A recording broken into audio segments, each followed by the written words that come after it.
राधे कृष्णा दोस्तों। तो चलिए हम आज की कहानी को शुरू करते हैं। वो कहते हैं ना, जो लोग अच्छे काम करते हैं स्वर्ग में उनका घर बन जाता है।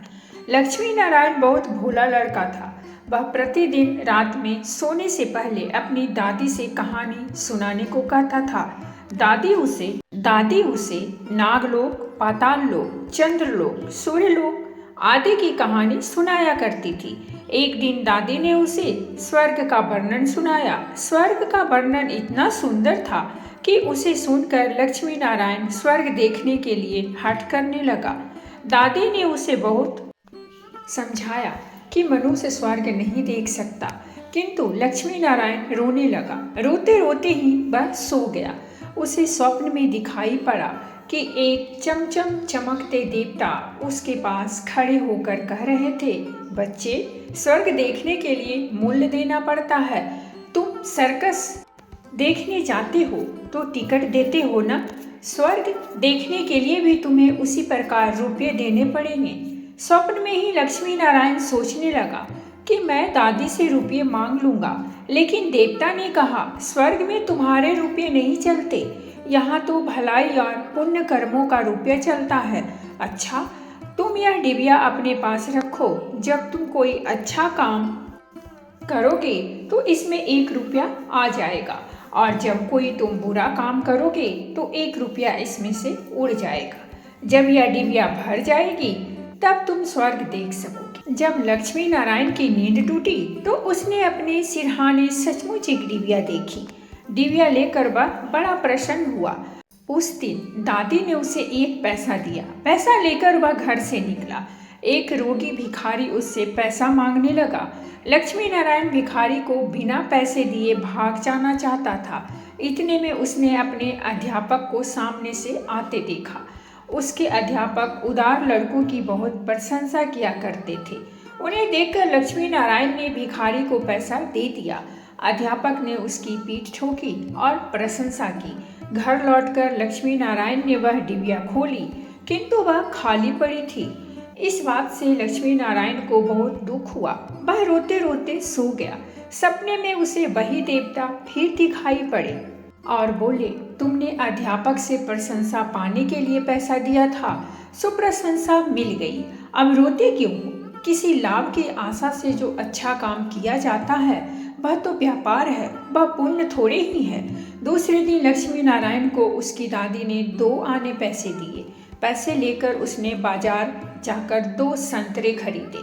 उसका साथी मोतीलाल बीमार था। बाजार से लौटते समय वह अपने मित्र को देखने उसके घर चला गया। मोतीलाल को देखने उसके घर वैद्य आए थे। वैद्य जी ने दवा देकर मोतीलाल की माता से कहा, इसे आज संतरे का रस देना। मोतीलाल की माता बहुत गरीब थी। वह रोने लगी और बोली, मैं मजदूरी करके पेट भरती हूँ। इस समय बेटे की बीमारी ने कई दिन से काम करने नहीं जा सकी।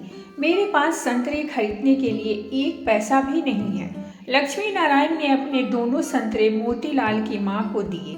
वह लक्ष्मी नारायण को आशीर्वाद देने लगी। घर जाकर जब लक्ष्मी नारायण ने अपनी डिबिया खोली तो उसमें 2 रुपये चमक रहे थे। एक दिन लक्ष्मी नारायण खेल में लगा था। उसकी छोटी बहन वहाँ आई और उसके खिलौनों को उठाने लगी। लक्ष्मी नारायण ने उसे रोका। जब वह नहीं मानी तो उसने उसे पीट दिया। बेचारी छोटी बहन रोने लगी। इस बार जब उसने डिबिया खोली तो देखा कि उसके पहले के इकट्ठे कई रुपये उड़ गए हैं। उसे बड़ा पश्चाताप हुआ। आगे से उसने कोई बुरा काम नहीं करने का पक्का निश्चय कर लिया। लक्ष्मी नारायण पहले रुपये के लोभ से अच्छा काम करता था। धीरे धीरे उसका स्वभाव ही अच्छा काम करने का हो गया। अच्छा काम करते करते उसकी डिबिया रुपयों से भर गई। वह स्वर्ग देखने की आशा से प्रसन्न होता। उस डिबिया को लेकर वह अपने बगीचे में पहुंचा। लक्ष्मी नारायण ने देखा कि बगीचे में पेड़ के नीचे बैठा हुआ एक बूढ़ा साधु रो रहा है। वह दौड़ता हुआ साधु के पास गया और बोला, बाबा, आप क्यों रो रहे हैं? साधु बोला, बेटा, जैसी डिबिया तुम्हारे हाथ में है वैसी ही एक डिबिया मेरे पास थी। बहुत दिन परिश्रम करके मैंने उसे रुपयों से भरा था। बड़ी आशा थी कि उसके रुपयों से स्वर्ग देखूंगा, किंतु आज गंगा जी में स्नान करते समय वह डिबिया पानी में गिर गई। लक्ष्मी नारायण ने कहा, बाबा आप रो मत, मेरी भी डिबिया भरी हुई है, आप इसे ले लो। साधु बोला, तुमने इसे बड़े परिश्रम से भरा है, तुम्हें इसे देने से दुख होगा। लक्ष्मी नारायण ने कहा, मुझे दुख नहीं होगा बाबा, मैं तो लड़का हूँ, मुझे अभी पता नहीं कितने दिन जीना है, मैं तो ऐसी कई डिबिया रुपए इकट्ठा कर सकता हूँ। आप बूढ़े हो गए हैं, आप अब दूसरी डिबिया पता नहीं कब भर पाएंगे या नहीं, मेरी डिबिया ले लीजिए। साधु ने डिबिया लेकर लक्ष्मी नारायण के नेत्रों पर हाथ फेर दिया। लक्ष्मी नारायण के नेत्र बंद हो गए, उसे स्वर्ग दिखाई पड़ने लगा। ऐसा सुंदर स्वर्ग कि दादी जी ने स्वर्ग का वर्णन किया था, वह वर्णन तो स्वर्ग के एक कोने का भी ठीक वर्णन नहीं था। जब लक्ष्मी नारायण ने नेत्र खोला तो साधु के बदले स्वप्न में दिखाई पड़ने वाला वही देवता उसके सामने प्रत्यक्ष खड़े थे। देवता ने कहा, बेटा जो लोग अच्छे काम करते हैं स्वर्ग उनका घर बन जाता है, तुम इसी प्रकार जीवन में भलाई करते रहोगे तो अंत में स्वर्ग में पहुंच जाओगे। देवता इतना कहकर वही अदृश्य हो गए। मनुष्य जैसे काम करता है वैसा उसका स्वभाव हो जाता है, जो बुरे काम करता है उसका स्वभाव बुरा हो जाता है, उसे फिर बुरा काम करने में ही आनंद आता है। जो अच्छा काम करता है उसका स्वभाव अच्छा हो जाता है, उसे बुरा काम करने की बात भी बहुत बुरी लगती है।